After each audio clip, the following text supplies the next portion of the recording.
On this edition of Independent Sources, justice for job seekers, aiding immigrants cheated by employment agencies. The individuals are being scammed because they need to work, right? And they need jobs, and so these businesses are popping up fly by night, not being penalized, and at the end of the day, they're stealing money, they're falsely telling people they're gonna find them work. And being black in America, different descriptions of that experience. We are not a monolithic group, which is what we've oftentimes been sort of lumped together as. And so I was really specific, especially in starting the book, to make sure people didn't think that this was a book about who's smarter and who works harder. Those stories and more coming up on Independent Sources.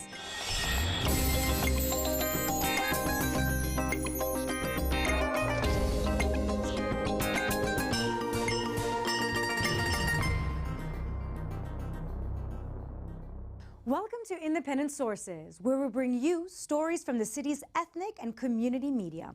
I'm Sarah Pizon. Employment agencies play a vital role in many neighborhoods in the city. They often find jobs or job training for low-skilled or unauthorized immigrants.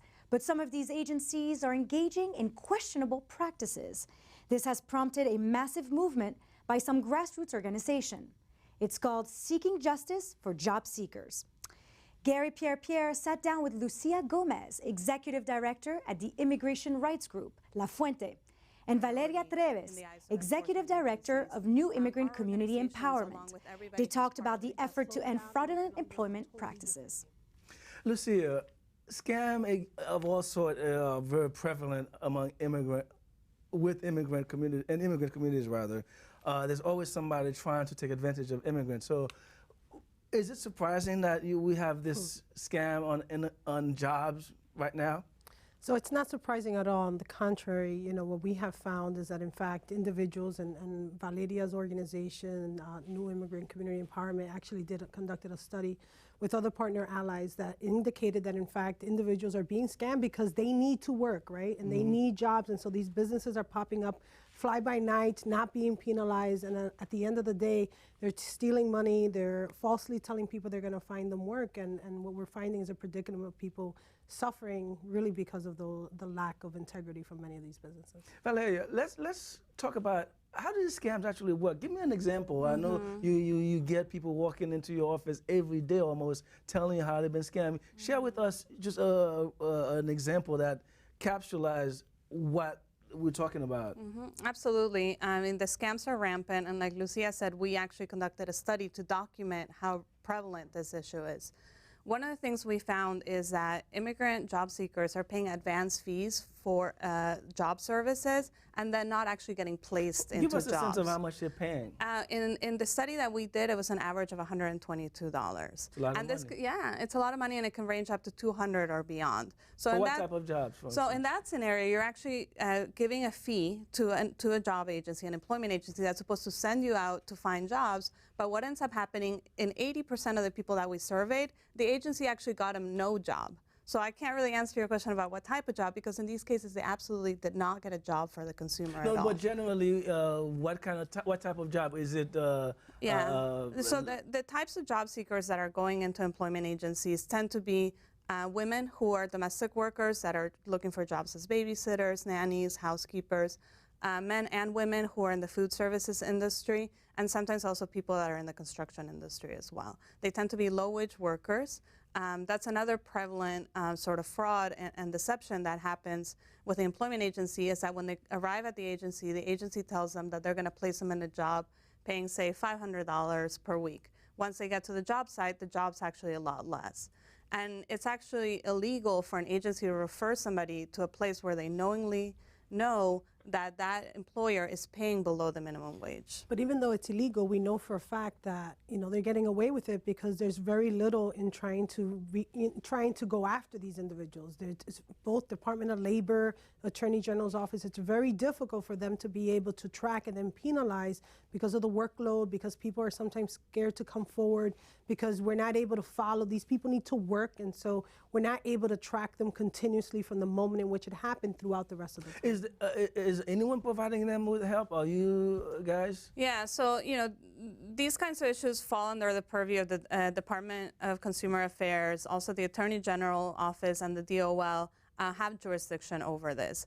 These city and state agencies are very overwhelmed and often not providing the level of service that we would like to see in our community. In addition, like Lucia is saying, people don't feel comfortable often going to government agencies and filing complaints, don't have the time, or there's cultural and linguistic barriers to this. So people do come to our community organizations, and we try to take the process from there.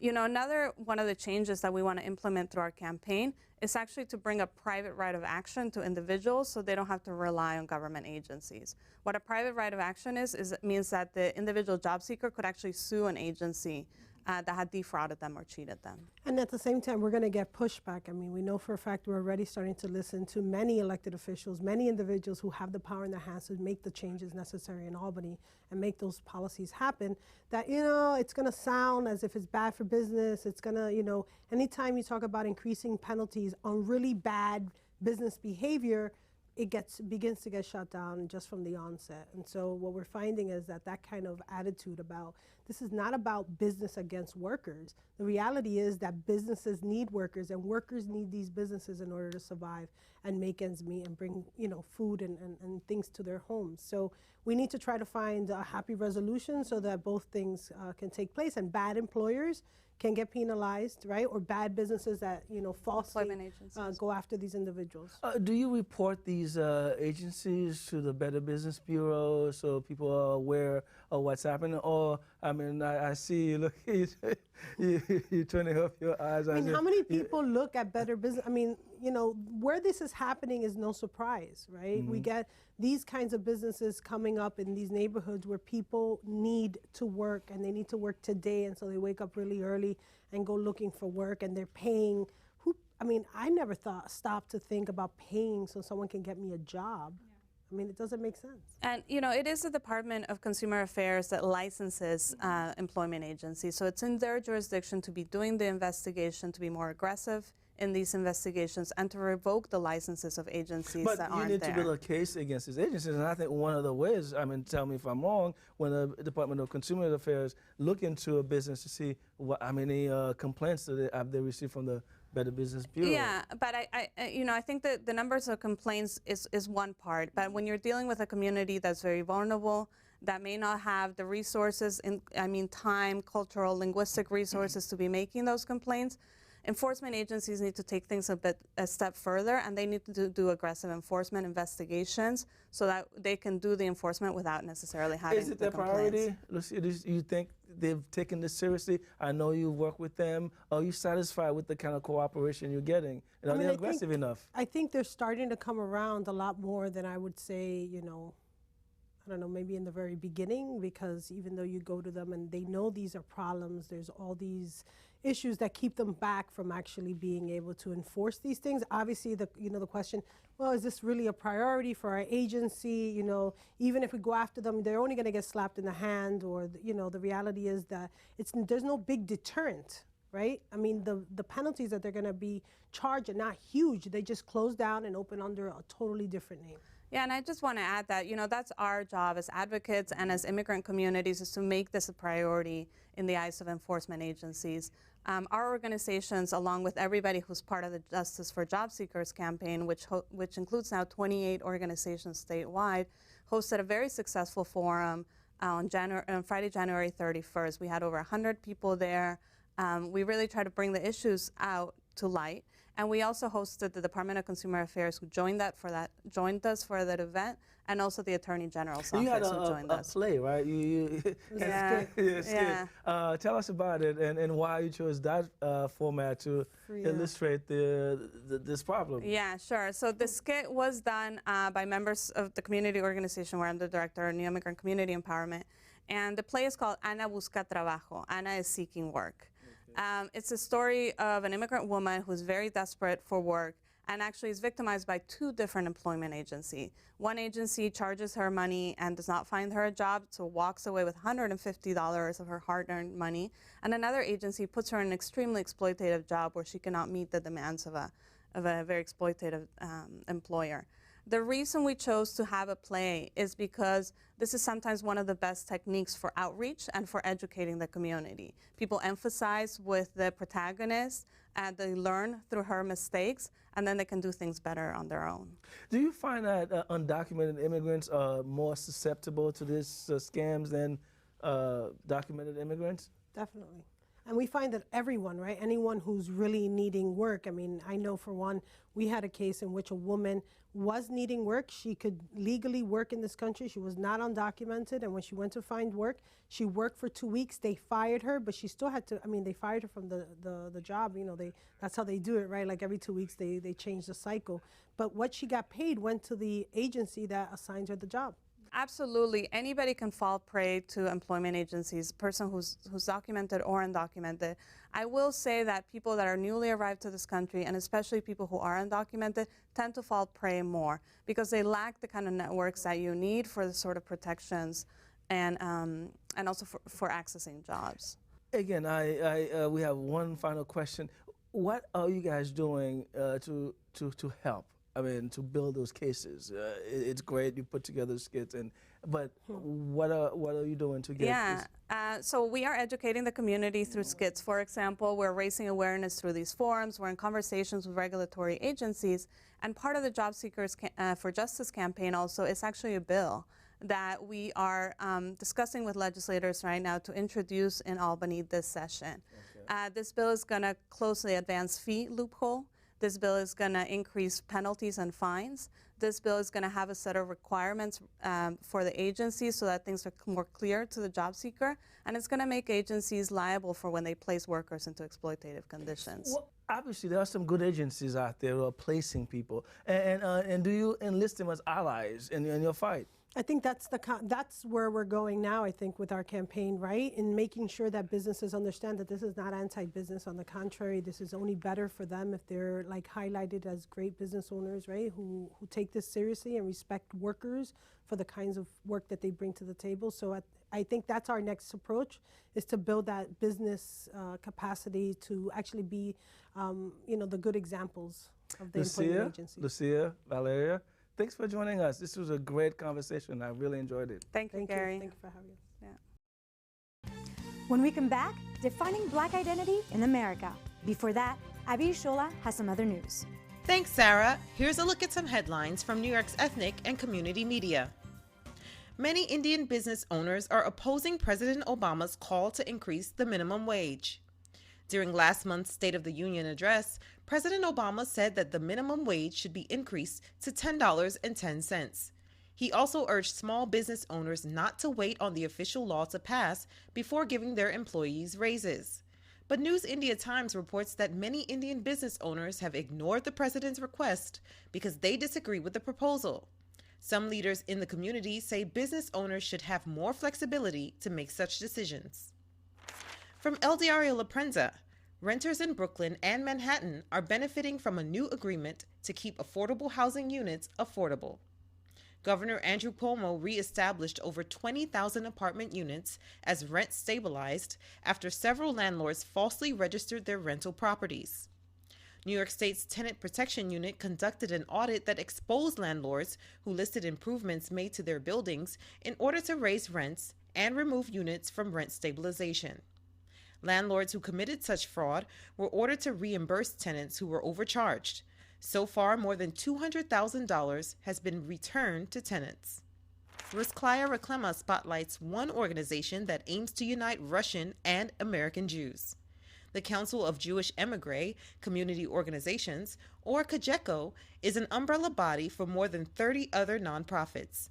Their aim is to unite other Jews with the Russian Jewish community. One of the many things the organization does is offer education programs for Russian Jewish youth. Roman Shmulinson, CEO of CUNY, says most Russian Jews are proud of their origins, but know little about the rich heritage of their ancestors. Novogenic reports that many Polish construction business owners say the cold temperatures this winter have caused them to lose tens of thousands of dollars. Some say temperatures below 32 degrees and constant snow are not good for business. The companies hit hardest by the climate are small construction businesses that haven't gathered enough capital before the season began. Some say merely breaking even would be considered a success. And finally, a flea market in Richmond Hill, Queens, has become a haven for the area's new immigrant residents. The neighborhood was traditionally a Jewish and Irish enclave. Now it's home to families from Pakistan, Afghanistan, and Iraq. The change in the community is evident every Sunday at the flea market, where shoppers go to purchase goods from vendors from their homeland and other foreign countries. Those were just a few headlines from New York's ethnic and community media. Independent Sources will be back right after this. Thanks for staying tuned. A new book, Black Ethnics, mines several sources to create distinct political profiles of three groups in this country: African Americans, Afro-Caribbeans, and Africans. The book explores the nuanced relationship between the groups, what they have in common, where they have conflict, and the jockeying for political power in the Black community. Gary Pierre-Pierre spoke to the book's author, Christina M. Greer. She's an assistant professor of political science at Fordham University. Christina, Black Ethnics, why this book? Why not this book? So my question was, in the 21st century, who's Black American, right? Especially when we think about our president, Barack Obama, who has a different narrative than what many people are accustomed to Black Americans having. Amongst Black people, oftentimes we know that there's abundant diversity within our own communities, and so I thought, in reading so much of the political science research that talked about African Americans, but they never really defined who exactly they were speaking about, I thought that this was a book to at least start a conversation. What is that? I mean, you set out that to define Black Americans in new terms. So what are we now? Well, what are we now? We are not a monolithic group, which is what we've oftentimes been sort of lumped together as. And so I was really specific, especially in starting the book, to make sure people didn't think that this was a book about who's smarter and who works harder, because oftentimes those narratives get told when it comes to Black people versus Caribbeans versus Africans who have immigrated here. And so this was actually a book to think about some of the policy positions and some of the political attitudes that Blacks in New York specifically, but in America more broadly, have, to think about what are the specific areas where we can find areas of commonality and build more substantive coalition building. Now, I mean, you mentioned sort of like Black Americans, which is crazy term on its own. Then Caribbean, that's pretty loaded as well, because that encompasses a lot. And Africans. Now, there's a lot that have been written about the first two ones, but the Africans in New York, where are they at this junction? What role are they playing in the social, political, economic life of New York City? Right. So first, I label Black Americans, who are basically 9th or 10th generation, I call them Black Americans just because it's easier to say Black American than African American, so we don't get confused with African immigrants, right? So then I didn't want to say African Americans versus African Americans. But as far as African immigrants in New York, for example, right, we know that African immigrants are settling in specific locales, either in Brooklyn or in Staten Island, or on 116th Street in Harlem. So the Africanization of also Harlem. The Bronx, the South and Bronx. Also the Bronx, the South Bronx, definitely, with Ghanaian populations. We have Cote d'Ivoire populations in Harlem, specifically in Senegalese. So we know that Africans are definitely looking into all 5 boroughs, right?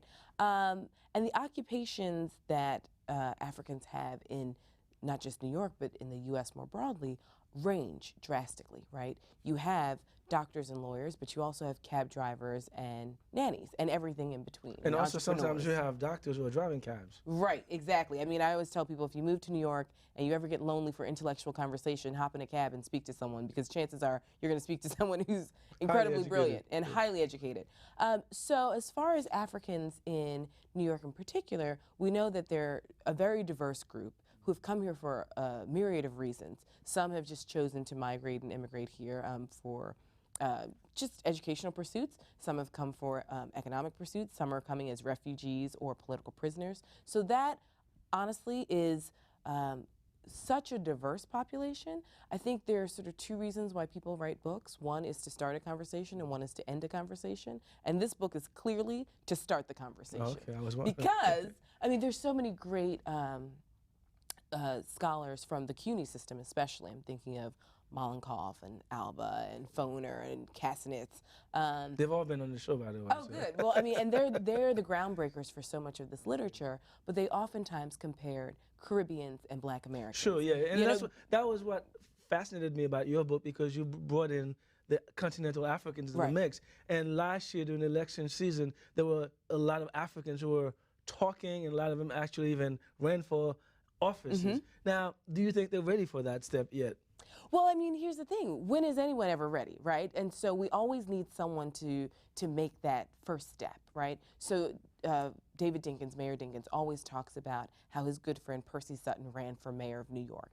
And it was, you know, he didn't win. Everyone thought he was crazy to run for mayor of New York in the 1970s as a Black man. But Mayor Dinkins is very clear that because Percy Sutton ran, all of a sudden the doors were open for him in the late 80s, right? And I think some of the African candidates that we're seeing in the Bronx specifically, some people might not think that the community either has the critical mass in numbers or that the issues are hashed out clearly enough, but we always need those people to be pioneers, because essentially I wanted to pull Africans into the conversation just to see if some of these theories about Blacks and Caribbeans hold when we add in a third group. Does it?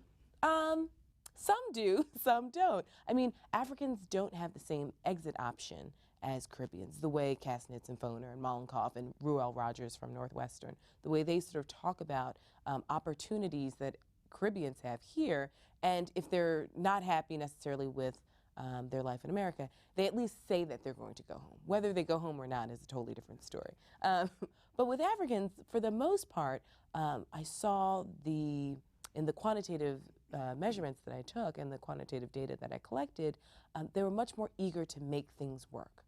At least this particular generation that I surveyed. And so my question was— Why is that? Well, because the exit option is not the same, right? You're coming from a country that doesn't have the same sort of government structure, or a series of countries, right? It doesn't have the same economic stability or mobility, the same political stability or mobility, the same infrastructure. And so once people get here, they recognize this country definitely has its faults, especially racially, there are many faults. But as long as I work hard, then I can at least make something happen, and it'll be better than what I left. Moving forward, what role do you see the Africans play in New York? I think that pretty soon we're going to see neighborhoods that are historically Black and African. The same way in Brooklyn, there, you know, when you think about, say, a neighborhood where Shirley Chisholm's from, it's not only historically Black, it's also historically Caribbean as well, right? She was Black and Caribbean. Barbados, yes, right? Bajan, yes. So I think pretty soon we'll see neighborhoods where we'll look up one day and it's like, wow, this neighborhood for 30, 40, 50 years has been Senegalese and Black American. Or it's been, if we're thinking about the South Bronx, Ghanaian and Black American. And what does that mean? Does that mean then they'll have influence? I mean, can they exert themselves politically and socially in the city? Well, I think if we are serious about building coalitions and really serious about investing in the infrastructure that we have in our specific communities, I definitely think that could be a possibility, right? As long as we don't see 15 different people of the same ethnic group running for one office, which tends to happen in the beginning stages. We saw this all over recently, Brooklyn. yes. We still sort of see it in Brooklyn, right? But if you can combine your resources and really figure out what your collective issues are, then you can actually start to gain sort of substantive political representation over time. Thank you, Christina Greer. Thank you. Thanks for being on the show. All right, thank you. When we come back, an organization that's keeping the city's ethnic diversity vibrant through dance.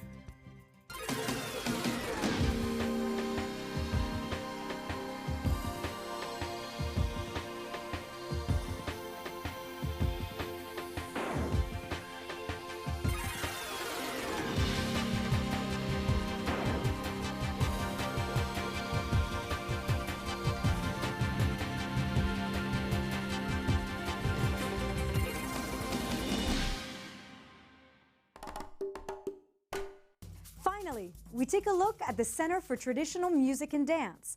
The organization has been around for nearly 50 years and has been a major influence on the city's cultural landscape. We hear more in this report.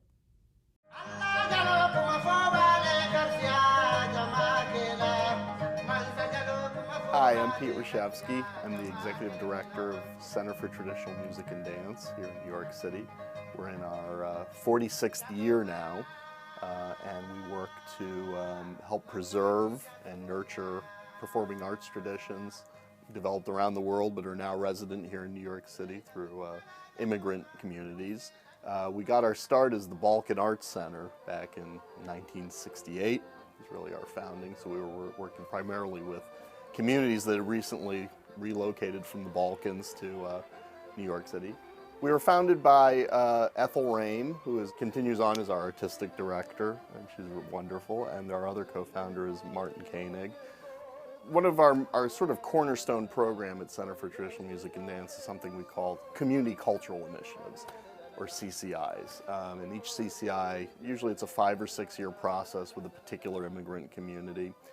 The first year is rooted in a lot of field research, so we have a staff of ethnomusicologists, a folklorist. We also use consulting cultural experts, people who have done research and work in a community's traditions and kind of know the players locally, and bringing them all together in a series of committee meetings and things like that to start identifying what the needs are of the community.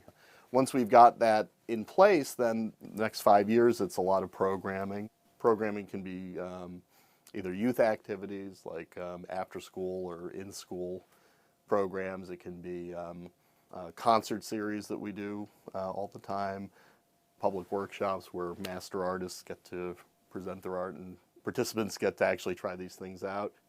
Sometimes the projects that we do, we don't see the effects of them for 10, 20 years because we're working to get kids excited in a community about a musical type, or we're working with a particular artist to help them get apprentices and teach, and incubate interest among people who might be the next generation of performers. A good example of that, we have a wonderful program up in East Harlem called the Mariachi Academy. It's got almost 200 kids who study mariachi music and are in performing ensembles. Wonderful program. We have another program in Jackson Heights in Queens called Pachamama Peruvian Arts, which is an equally fabulous program dealing with diverse Peruvian and Andean and South American forms. I have a wonderful partnership with a group in Chinatown called the Mensa Society. We had a project in the 1970s with some of the leading elderly Jewish musicians who weren't really finding audiences anymore for their art forms.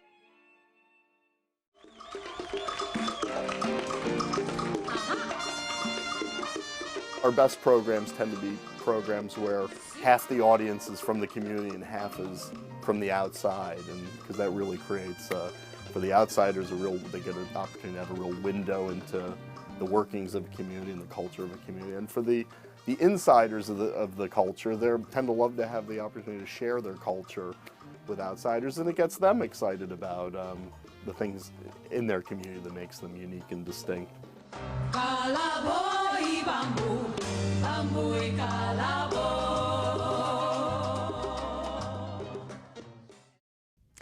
That's our show this week. Thanks for staying tuned. Till next time, be independent-minded.